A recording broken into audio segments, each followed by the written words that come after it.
Assalamualaikum warahmatullahi wabarakatuh. Perkenalkan, nama saya Syarani Auliana Fitasari, NIM 2060023. Di sini saya akan membahas tentang kerangka dasar kurikulum SD, SMP, dan SMA. Kerangka dasar kurikulum adalah salah satu komponen penting dalam sistem pendidikan nasional. Kurikulum berfungsi sebagai seperangkat rencana dan pengaturan mengenai kemampuan dan hasil belajar serta cara yang digunakan sebagai pedoman penyelenggaraan kegiatan pembelajaran. Kegiatan pembelajaran itu sendiri merupakan muara dari keseluruhan proses penyelenggaraan kurikulum.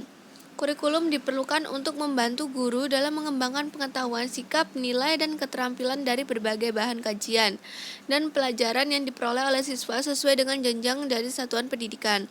Dalam Undang-Undang Nomor 20 Tahun 2003 tentang Sistem Pendidikan Nasional menyebutkan bahwa kurikulum adalah seperangkat rencana dan pengaturan mengenai tujuan, isi, bahan pelajaran, serta cara yang digunakan sebagai pedoman penyelenggaraan kegiatan pembelajaran untuk mencapai tujuan pendidikan tertentu. Ada 3, yaitu landasan kurikulum, filosofis, teoritis, dan yuridis. Landasan filosofis. Dalam pengembangan kurikulum menentukan kualitas peserta didik yang akan dicapai kurikulum, sumber dan isi dari kurikulum, proses pembelajaran, posisi peserta didik, penilaian hasil belajar, hubungan peserta didik dengan masyarakat dan lingkungan alam di sekitar. Kurikulum 2013 dikembangkan dengan landasan filosofis yang memberikan dasar bagi pengembangan seluruh potensi peserta didik menjadi manusia Indonesia berkualitas yang tercantum dalam tujuan pendidikan nasional. Pada dasarnya, tidak ada satupun filosofi pendidikan yang dapat digunakan secara spesifik untuk mengembangkan kurikulum yang dapat menghasilkan manusia yang berkualitas. Berdasarkan hal tersebut, kurikulum 2013 dikembangkan menggunakan filosofi sebagai berikut.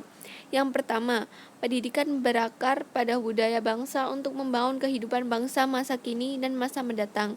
Kedua, peserta didik adalah pewaris budaya bangsa yang kreatif.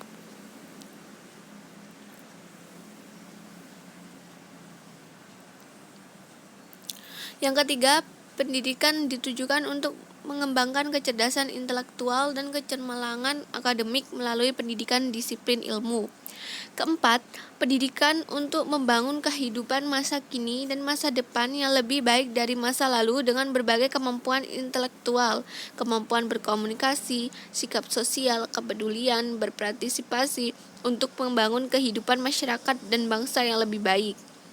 Dengan demikian, kurikulum 2013 menggunakan filosofi sebagai mana di atas dalam mengembangkan kehidupan individu peserta didik dalam beragama, seni, kreatif, berkomunikasi, nilai, berbagai dimensi inteligensi yang sesuai dengan diri seorang peserta didik dan diperlukan masyarakat, bangsa, dan umat manusia. Landasan teoritis.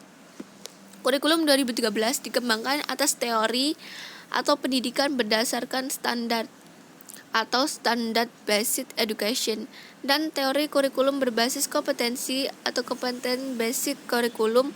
Pendidikan berdasarkan standar menetapkan adanya standar nasional sebagai kualitas minimal warga negara yang dirinci menjadi standar isi, standar proses, standar kompetensi lulusan, standar pendidikan dan tenaga kependidikan, standar sarana dan prasarana, standar pengelolaan, standar pembiayaan, dan standar penilaian pendidikan. Kurikulum berbasis kompetensi dirancang untuk memberikan pengalaman belajar seluas-luasnya bagi peserta didik dalam pengembangan kemampuan untuk bersikap, berpengetahuan, berketerampilan, dan bertindak. Kurikulum 2013 menganut yang pertama, pembelajaran yang dilakukan guru dalam bentuk proses yang dikembangkan berupa kegiatan pembelajaran di sekolah, kelas, dan masyarakat. Kedua, pengalaman belajar langsung peserta didik sesuai dengan latar belakang, karakteristik, dan kemampuan awal peserta didik.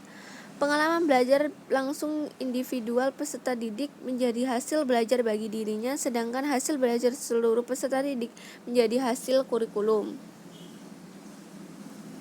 Landasan yuridis. Landasan yuridis kurikulum 2013 adalah yang pertama, Undang-Undang Dasar Negara Republik Indonesia tahun 1945. Kedua, Undang-Undang Dasar Nomor 20 tahun 2003 tentang Sistem Pendidikan Nasional. Ketiga, Undang-Undang Nomor 17 tahun 2005 tentang Rencana Pembangunan Jangka Panjang Nasional beserta segala ketentuan yang dituangkan Rencana Pembangunan Jangka Menengah Nasional.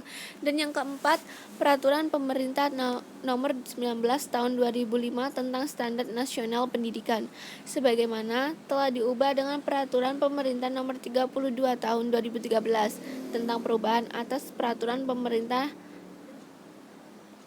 Standar Nasional Pendidikan. Sekian dari saya.